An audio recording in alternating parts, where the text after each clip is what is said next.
Hortense Lacroix nous rejoint. Bonjour Hortense. Bonjour Guillaume. Gérante action pour Montpensier Arbevel, on est ravis de vous retrouver. Vous allez rendre votre verdict et le prononcer dans un instant. Ce moment qu'on va vivre, ce verdict que vous allez rendre, est-ce que vous l'assumez ? Je l'assume complètement. On vous écoute. Donc j'estime, et je l'assume, que le changement de narratif autour de l'IA n'a pas fini de secouer le marché et de redistribuer les cartes entre gagnants et perdants. Ce phénomène qu'on a vu de redistribution des cartes, il est toujours pas fini. Je voyais d'ailleurs redistribution des cartes parce que dans la tech, la vision du marché est en train de changer.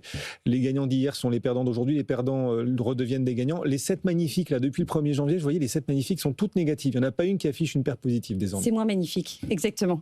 En fait, je vais un petit peu différencier 3 cercles concentriques. Donc il y a effectivement au sein d'écosystèmes tech US directement, cette espèce de monopole qu'on a eu, qu'on pensait être un monopole technologique sur l'IA d'un certain nombre de noms qui, du coup, concentraient tous les bénéfices attendus de cette technologie, se sont vus concurrencés par d'autres acteurs. Et donc, à partir de là, tous les hyperscalers qui étaient les maîtres du monde futur sont devenus finalement des dangers puisqu'ils avaient monté avec eux, ils avaient créé une valeur assez considérable qui devient quasiment systémique puisque si tout d'un coup, on se rend compte qu'il n'y a pas monétisation possible, tout ça peut être redistribué. Donc ça, c'est vraiment le premier cercle. Qui va être le gagnant autour de l'écosystème technologique américain.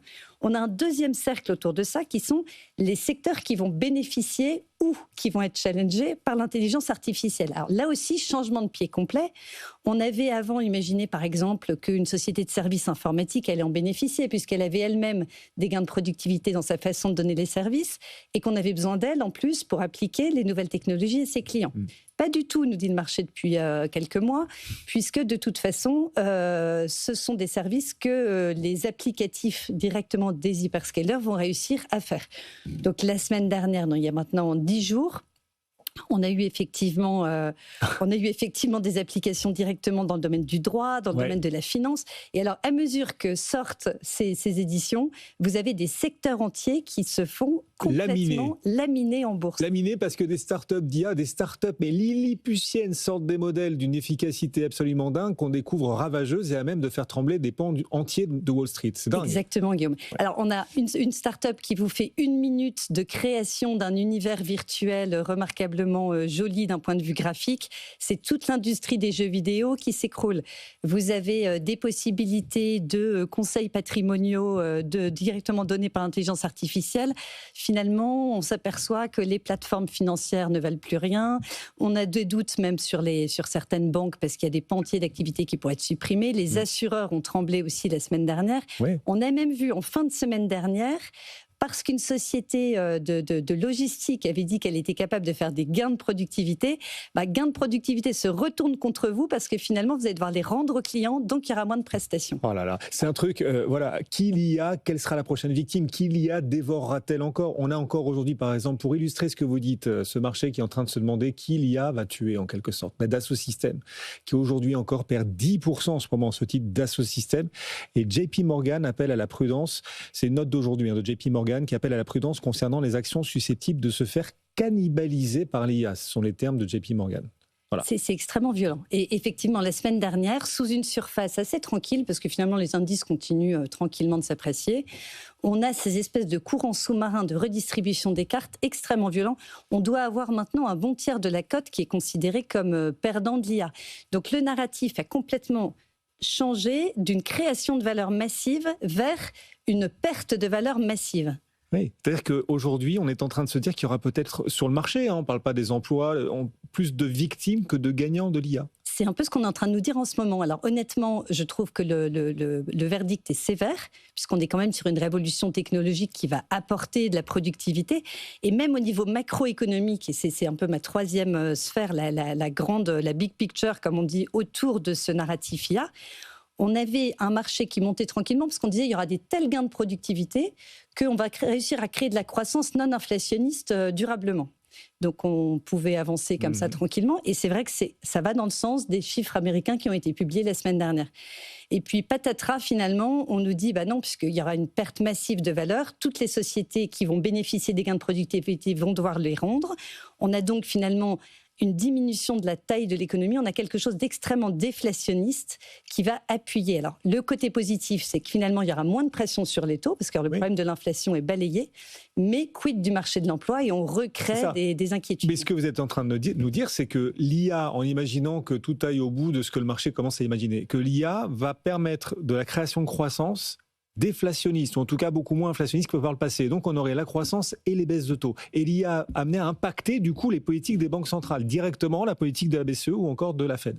Alors on a des chiffres d'inflation qui étaient extrêmement tempérés, enfin qui étaient très modérés, la semaine dernière. Donc ça va dans ce sens-là. Donc tout le narratif peut se développer en disant, vous voyez, il y a effectivement assez peu de création d'emplois, un marché de l'emploi qui est même un peu décevant, un peu tendu, et pourtant la croissance bat son plein et l'inflation, on ne la voit pas.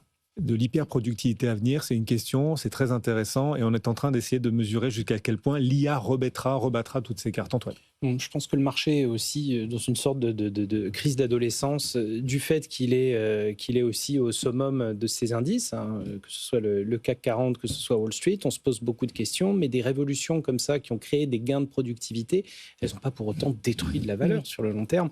Je sais pas, le trading algorithmique n'a pas démoli les banques d'affaires. L'automobile n'a pas démoli les chemins de fer.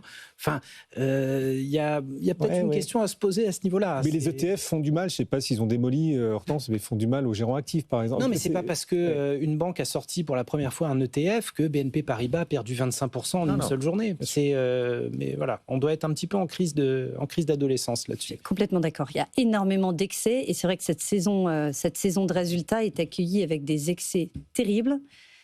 Qui laisse entendre qu'on n'est pas très très à l'aise finalement sur un certain nombre de secteurs. Oui. Alors justement, cette saison de résultats, on est encore en plein milieu ici en Europe. Les 3/4 des entreprises du S&P ont publié. Ça y est, ici en Europe, on a fait les 2/3. Il reste cette semaine 9 entreprises du CAC à amener à publier. Quel premier bilan vous tirez de ce qu'annoncent les entreprises, au-delà de cette question de l'IA dont on vient de bien parler déjà? C'est plutôt bon, honnêtement, c'est une saison de résultats qui est bonne. La fin d'année a été plutôt en accélération, aussi bien aux États-Unis qu'en Europe.